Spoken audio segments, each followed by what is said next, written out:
Welcoming Dennis to the hall is Phil Jackson from the class of 2007. Ladies and gentlemen, Dennis Rodman.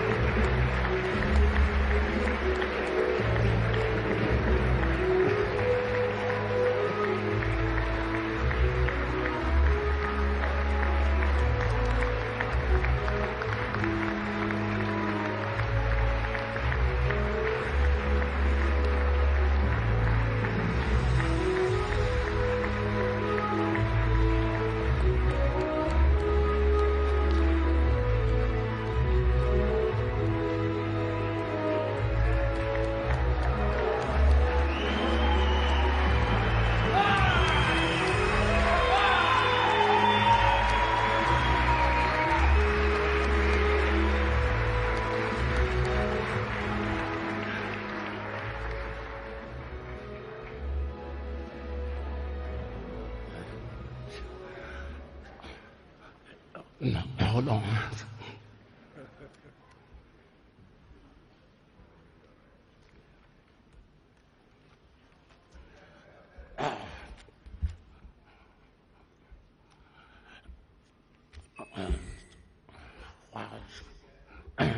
Sorry, Scotty. Sorry. I think, wow. I just think all these people first before I get to the major part of this situation. I thank my college coach, Lon Reisman, the Rich family. They had a tragedy in their family. A week ago, their oldest son died of a heart attack.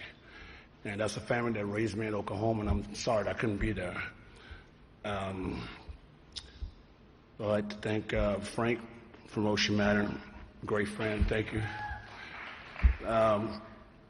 Peggy King, Elkin King, the family that these guys are taking care of me these days. Thank you, Peggy. Steve Simon, Darren Prince, the guys that manage me and keep me out of trouble every day. Nikki C., Austin Bryden, Penny Marshall, she's here. Where you at, Penny? That shit is right there. That shit is right there. And she's doing my documentary. I hope I be living by then. So I just feel being honest. I thank Dwight Manley, that's been a great friend of me for years and years. Thank you, Dwight. Big Will, Flora Ragland, George Trintafello, great friend. My Bull teammates, Johnny Giannopoulos, Pete Giannopoulos, his dad, senior. That pretty much covers everybody, doesn't it? But I want to get to the bulk of my playing days. It wasn't Dennis Rodman.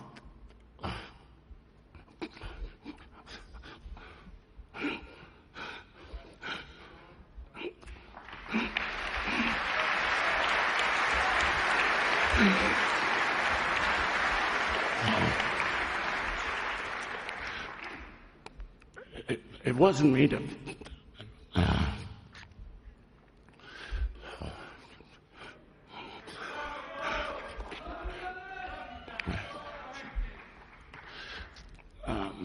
I didn't play the game for the money. I didn't play the game to be famous. What you see here is more just an illusion that I'd love to just be an individual that's very colorful. There's a lot of people that I really want to thank, and I'm going to thank them in a minute. But I'd like to thank David Stern and all the NBA community to even just have me in the building.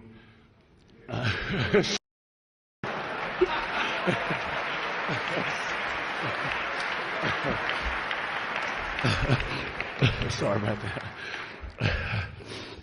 But this game's been very good to me. You know, I could have been anywhere in the world. I could have been dead. I could have been a drug dealer. I could have been homeless. I was homeless. And a lot of you guys here that's been here, and a lot of you guys are here that's in the Hall of Fame, know what I'm talking about, living in the projects and trying to get out the projects. And I did that, but it took a lot of hard work and a lot of bumps along the road. But I'd like to talk about four individuals that's really has been an impact on my life. I'm talking about male figures. I never had a father. My father left me when I was 5 years old. He has 47 kids in the Philippines, and I'm the oldest one. And he wrote a book about me in Chicago, and he made a lot of money, but he never came and said hello to me. But that didn't stop me from persevering. But these four guys I'm going to talk about very shortly: Phil Jackson, Jerry Buss, James Rich, Chuck Daly. Those four guys, man, I mean, if you talk about having a mentor or father or someone you can look up to, you can call any time of the day, need a shoulder to cry on, a hand to shake, or just speak your mind. And, you know, these four guys, if you cremated all these guys and you made them into one, they're pretty much a perfect individual. And no matter what, they're four seasons to me. You know, I can be the good guy, the bad guy, the emotional guy, the sad guy. No matter what, these guys always came and talked to me and shook my hand. It wasn't about Dennis Rodman, the flamboyant,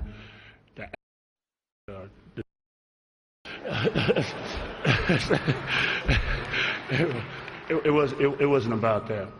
It was about that. They looked at the individual that had a good heart, was very emotional. And I want to talk about two other people, Scottie Pippen and Michael Jordan. I swear to God, I might be downplaying Isaiah and Joe Dumars, but Scottie Pippen, Michael Jordan. I mean, for us two duos, probably the best two players to ever play the game. To me, I think that's 1-2.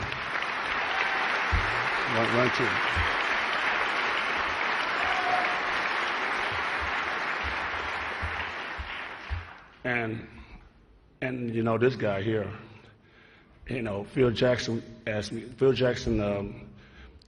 come to Jerry Krause's house, and he asked me, he said, Dennis, you know, we'd like you to come play, but you have to do one thing for me. Could you go in the kitchen and tell Scottie Pippen you're sorry? And I said, oh, you know what? Okay, I'll do that. So he asked me another question. He said, Dennis, would you like to be a Chicago Bull? I said, my exact words was, I don't give a damn. And Phil Jackson said, welcome to the Chicago Bulls. Okay. And I'm going to end this up in the next minute and a half. But I try to say these five people here that's in my life that's very important.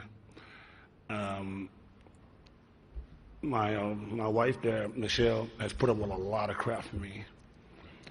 I'm being honest. It's been a lot of crap for me. I just, you know, I haven't been a great father. I haven't been a great husband. And I think, you know, I can't lie about that. You know, but she's tolerated everything from me for 11 years. And she's raised three beautiful kids right there. You know, DJ with the hat on, Trinity right there, and Tiana right there. And she's been a mother and a father. And I've been very much appreciative of what she's done.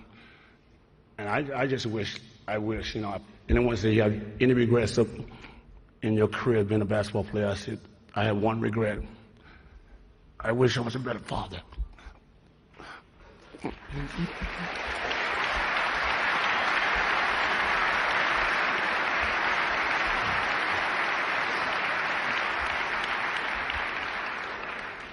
That's why I was talking about, you know, Phil Jackson, Jerry Buss. Thank you, Jeannie, for letting me share your dad with you. Thank you. Yes, thank you. And last but not least, my mother, Shirley Rodman. So.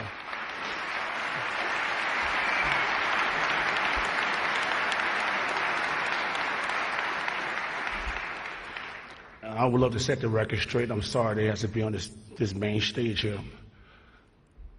Me and my mother have never got along. And, you know, I was a very good kid when I was young. And once I became to the age of 16 to 18, 19, 20, I could care less what I did to my mother. And my mother worked 3 jobs. And she kicked me out the house and said, "You have to leave here because I can't take you anymore." And I resented her for a long time. And it's hard for me, even say this because my mother rarely ever hugged me or hugged my siblings. She didn't know how. But she managed. She worked her ass off. And I'm not like most of you guys sit there and say, when I make money in NBA, I'm going to take care of my mother and father. I was a little selfish for that. Because what she did to me in my life. But as I got older, things changed. I haven't been a great son to you at all the last 10 years. And you know that. We can laugh about this. But, I haven't been a great son. That's why I got these guys here. The four guys. Times are tough. They're there. And this man here, I could hug him because he's the he's the only man that ever cried for me.